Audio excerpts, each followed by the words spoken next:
Selamat berjumpa kembali Bapak Ibu, saudari-saudara umat beriman terkasih dalam Tuhan. Salam sehat, berlimpah berkat.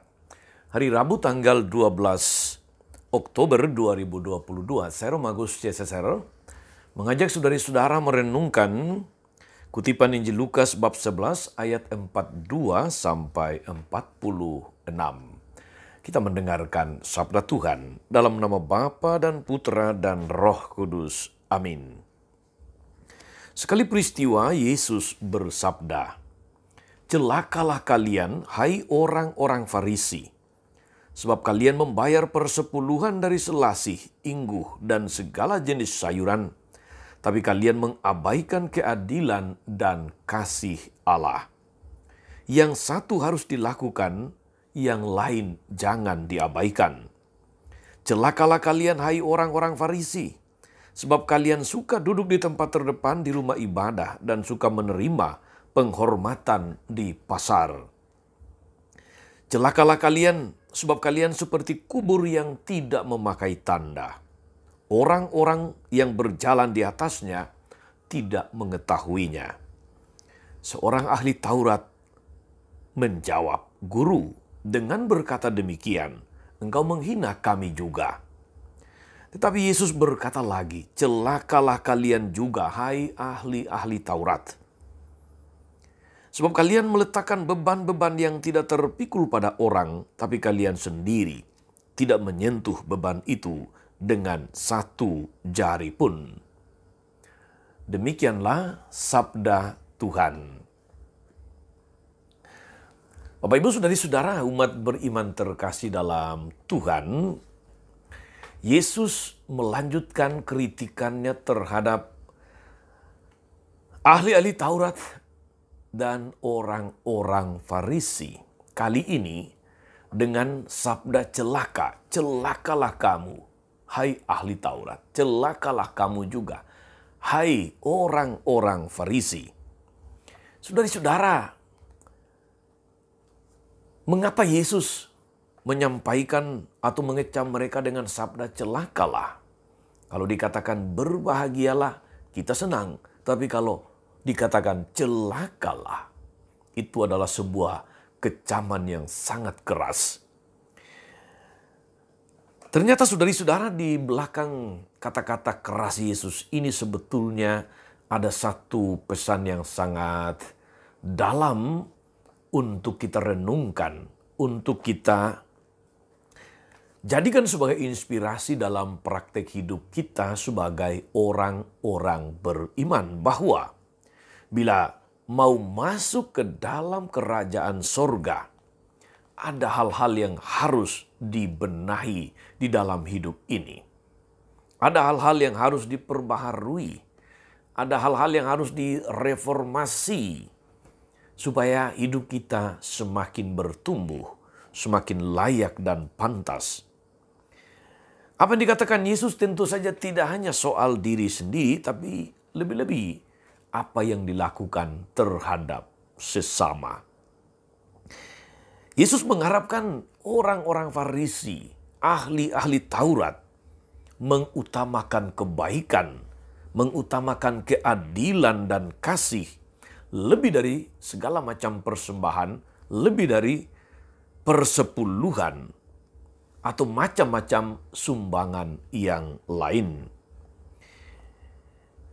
Mereka hendaknya memberikan teladan di dalam hidup yang benar, bukan malah membebani orang lain, bahkan menjerumuskan orang-orang lain.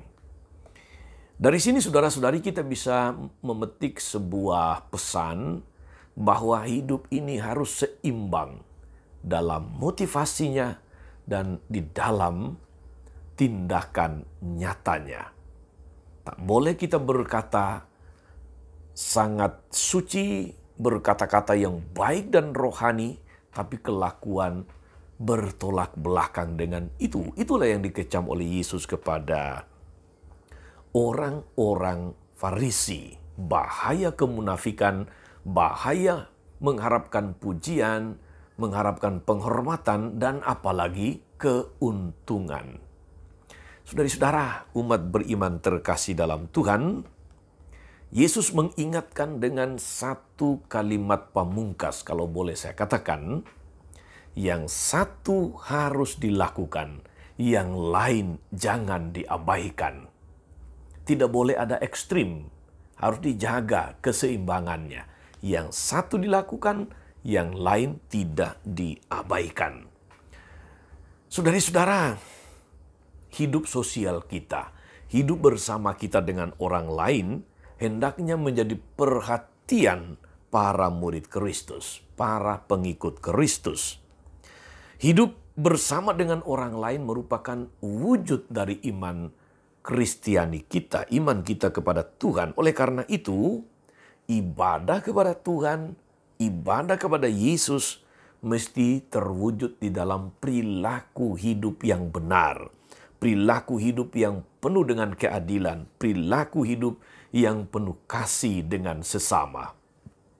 Ibadah penting, tetapi perilaku hidup benar, perilaku hidup yang penuh dengan keadilan dan kasih tidak boleh diabaikan. Ini yang Yesus katakan, yang satu harus dilakukan, yang lain jangan diabaikan.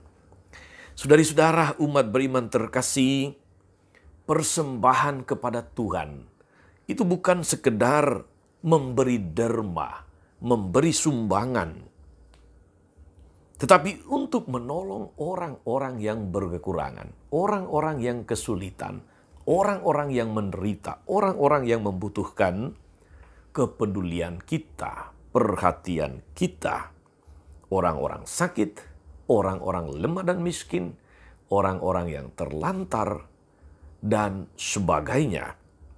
Yesus mengharapkan kita menjadi teladan hidup benar ini di tengah dunia, dalam hidup bersama dengan semua orang. Kita memang perlu rajin beribadah, rajin memberi derma dan sumbangan, tapi jangan melupakan hidup yang benar, hidup yang berkeadilan, hidup yang penuh kasih kepada orang lain. Saudari-saudaraku, umat beriman terkasih dalam Tuhan, semoga usaha tobat kita tidak berhenti pada diri sendiri, tetapi dia harus mempunyai dampak dan pengaruh bagi orang-orang di sekitar kita. Buah-buah pertobatan, buah-buah pembaharuan diri itu menjadi jelas ketika orang lain juga merasakan kebahagiaan, ketika orang lain merasakan kegembiraan, ada sukacita, ada syukur dan damai.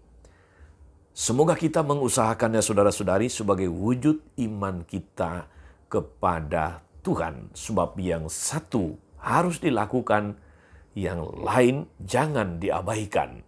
Kalau tidak, maka celakalah kita. Selamat beraktivitas, saudari-saudara, penuh dengan keseimbangan. Tuhan Yesus memberkati, Maria Bunda selalu menolong, setia mendoakan kita semua. Amin.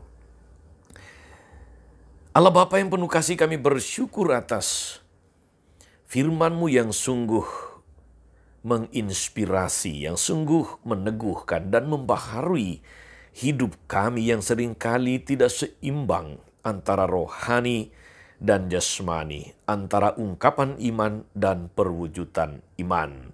Kuatkan kami agar kami mampu melakukan yang satu tanpa mengabaikan yang lain. Semoga dengan demikian hidup kami semakin hari semakin layak dan pantas di hadapan-Mu.